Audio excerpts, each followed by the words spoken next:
దీర్ఘంగా ఆలోచిస్తున్నారు కదా.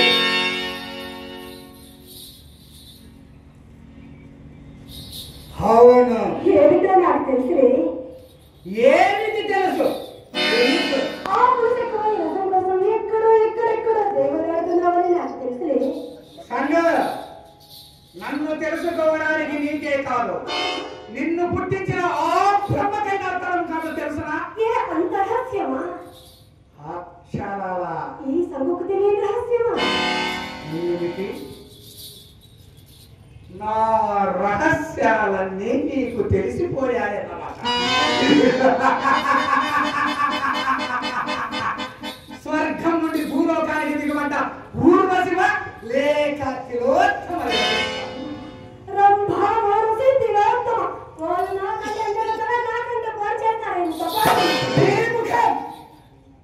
కానీ నీ కార్యక్రమం ఏ కార్యక్రమం? నాట్యం. నేను నీ నాట్యం కోసం దుఃఖపడ్డ కీరు పొగలన్నమాట. అంతేకాదు సంగ,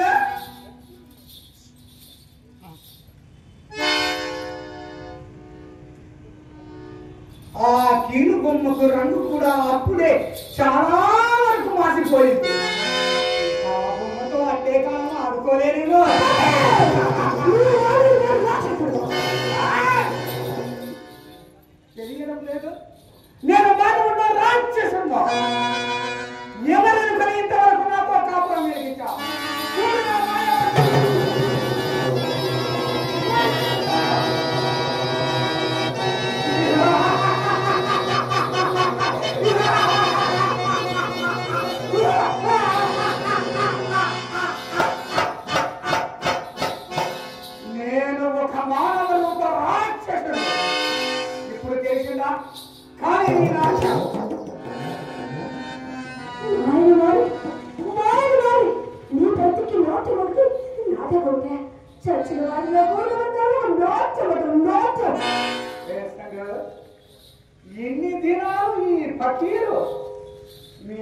కళ్ళకు ఒక నవమన్మకుడిగా కనిపించావా సంగ? కాదు కాదే కాదు, రక్షించే దిక్కు లేక నువ్వు ఆడమని పాడాలి, పాడమన్నప్పుడు పాడాలి. అయినా నీ ఏం అడిగేదాన్ని కాకి తెలియదు కాకి సహాయం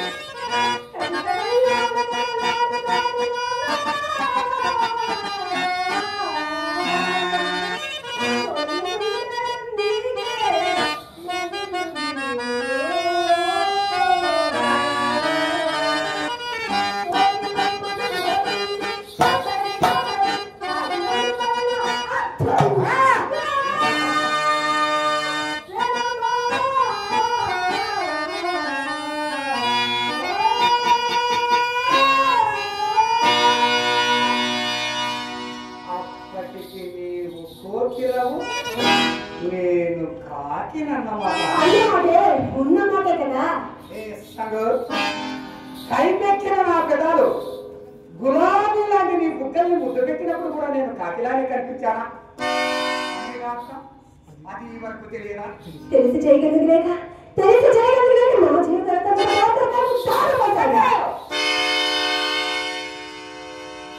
నీ శరీరం నీ దగ్గరే ఉంచుకొని మాట్లాడు. ఆ కోపాసుని ప్రేమ ద్రౌపద్యుల జీవితాలు చూసిన దైవ శక్తులు ఈ పకీరు చిటికల మీద కదిలినంత మాత్రాన తైతక్కలాడాలి సంగ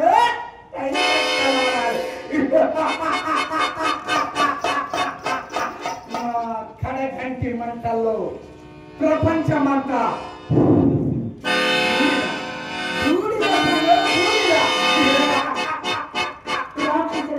నీతో ఇంకొక క్షణం కూడా బ్రతకలేదు. ఇది వరకు నీ మాయ మంత్రాలను చలాయించలేదు. నన్ను జయించడానికి ఏదైనా మంత్రశక్తి కాదు కాదు తంత్రశక్తి సంపాదించావేమి?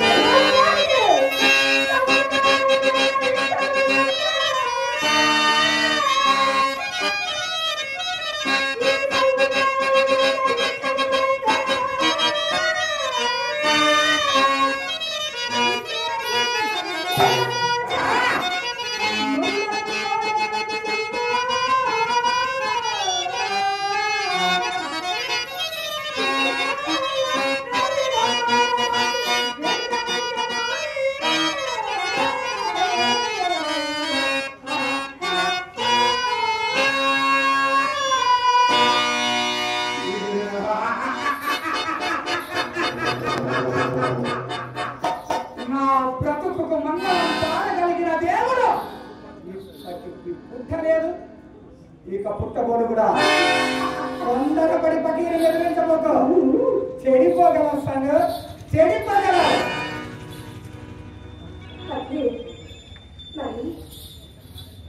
నీ ప్రాణం నాతో చెప్పి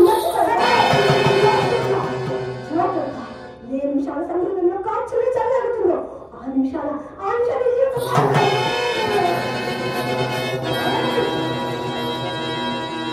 ఇంత స్థితికి వస్తావని నాకు ముందే తెలిసి ఉంటే నిన్ను నా మాయామందిరంలో రాళ్ళలో నా భూతాల నోటికి నీ శరీరాన్ని ముక్కలు ముక్కల నరికి ఒక్కొక్క మాంసపు ఖండంగా విసిరేసిన దేవాన్ని అయినా ఇప్పటికీ మించిపోలేదు.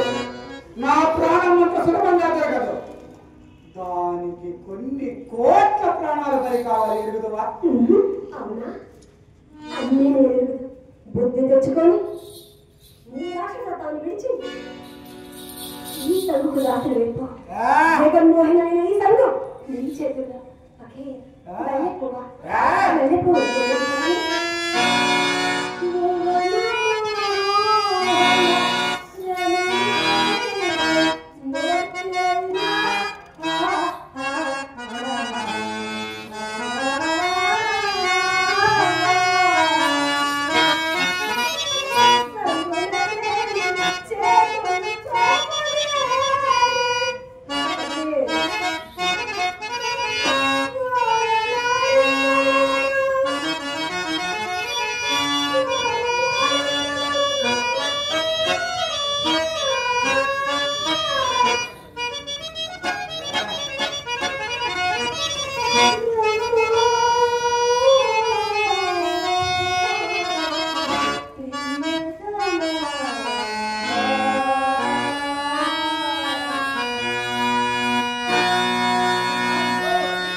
వాడిపోయిన మల్లెపు వాసన చూడడానికి పనికిరాదు.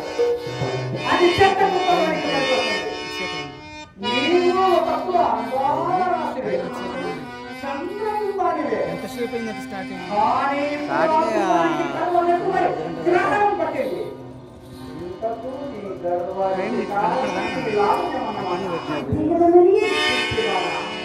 ఎన్ని దినాలు నిన్న పాత దాసిగా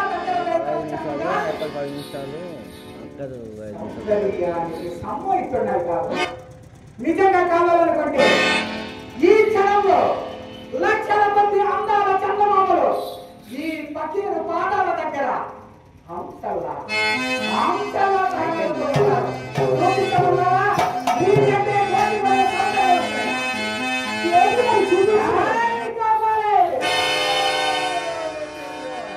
ప్రపంచంలో ఉన్న అందగత్తెల్లో ఒక అందగత్తెను చూపించు.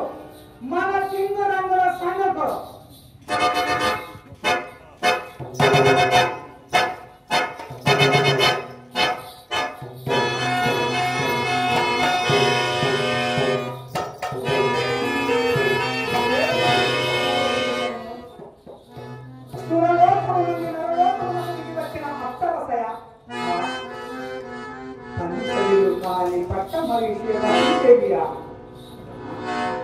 నేను భ్రాంతిలో పడలేదు. నా అజరామరణ సాధనకై ఎన్నాళ్ళను కాపాడుతున్నాను. నీ ఫలాలు పొందడం ఎందుకో కాంచన కాపాడే ఎవరి సువర్ణ సుందరే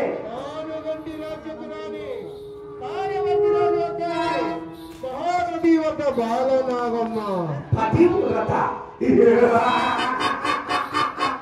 బాలనాగమ్మ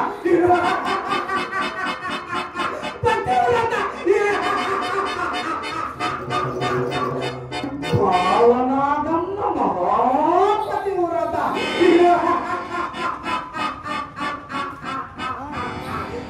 సరైన సరస్సులు దొరికినంత వరకు ఈ ప్రపంచంలో ప్రతి ఆడది పతివ్రత.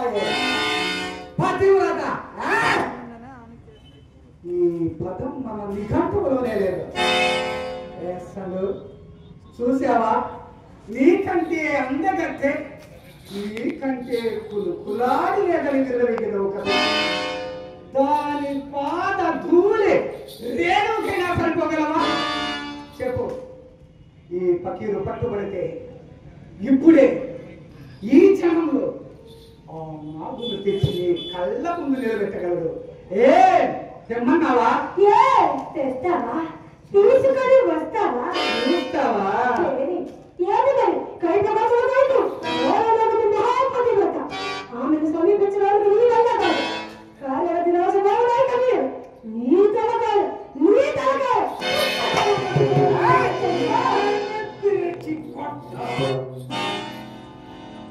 ఈ పకీరు తహత్తు నీకు ఇంకా తెలియదు.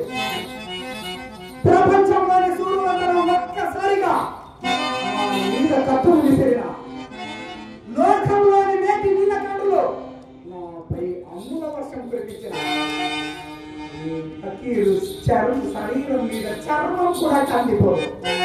తునకు ఒక రోమం కూడా కదిలిపోదు. పంతానికి వచ్చిన అభిమానం ఎందుకు? ఇప్పుడే ఆ పాము గంటి పట్టుకురాని మహాపతివ్రత బాలనాగమ్మను కుక్కను చేసి మరీ తీసుకువస్తాను. చూడండి పతివ్రత ప్రతాపం ఏంటో.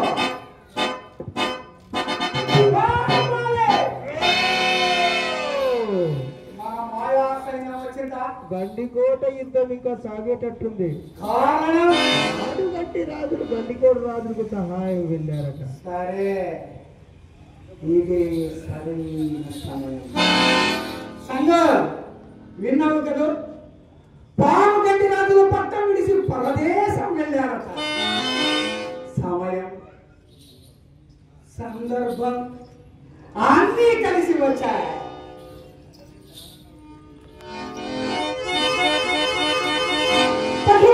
నా మాట లేదా చనిపోగలవు. బాలనాగమ్మ పాటి వరది ముందు నీ మాయ వందల తమ్ముడి ఇప్పుడు పలికి రాకపోతాయి. లేనిపోయి కోరికలు చేతులు ఇష్టం లేకుంటే కుక్కిన పిల్ల ఒక మూలన కూర్చొనియడు.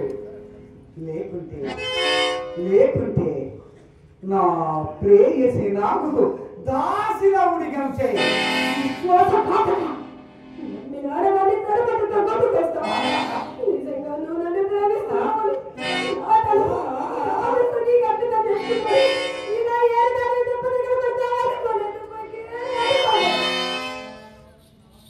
ఇలా ఏరు దాటి తెప్ప తగలబెడతానని అనుకోలేదు కదా సంగు.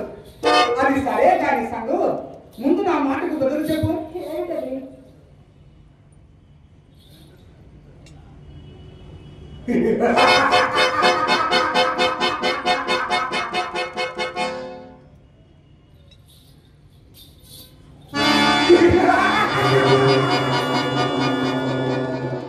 మరీ పాత చెప్పులు అయితే నన్ను పాత చెప్పు కింద చెమ్మకట్టావా? ఎక్కడున్నది ధర్మాధర్మాలు? ఎవరి ఆనందం వారిది.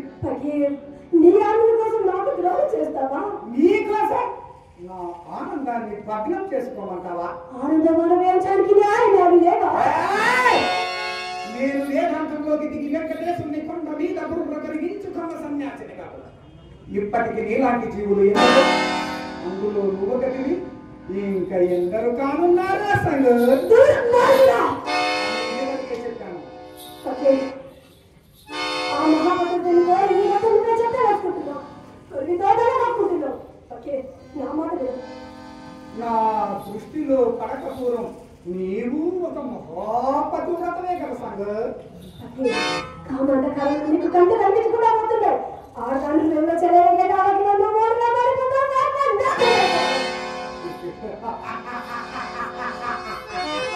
నా ఆనందాన్నంతా నువ్వు ఒక్కదానిని చూడుకోవాలనుకుంటున్నావు కదా.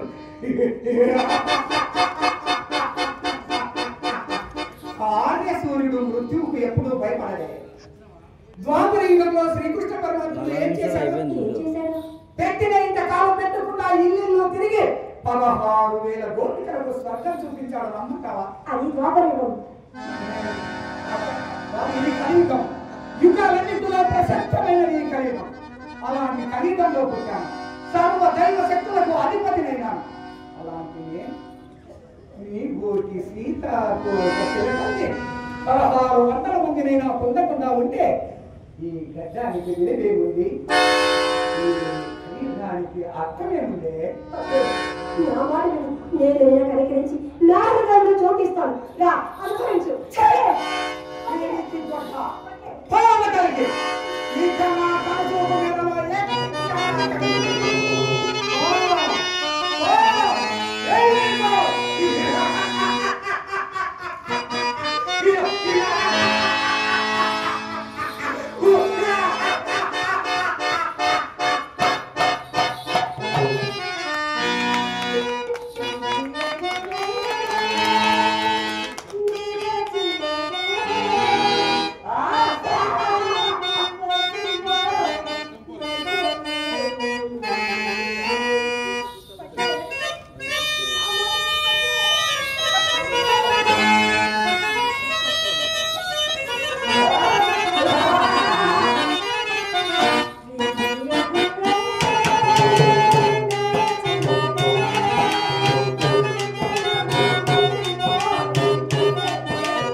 నీ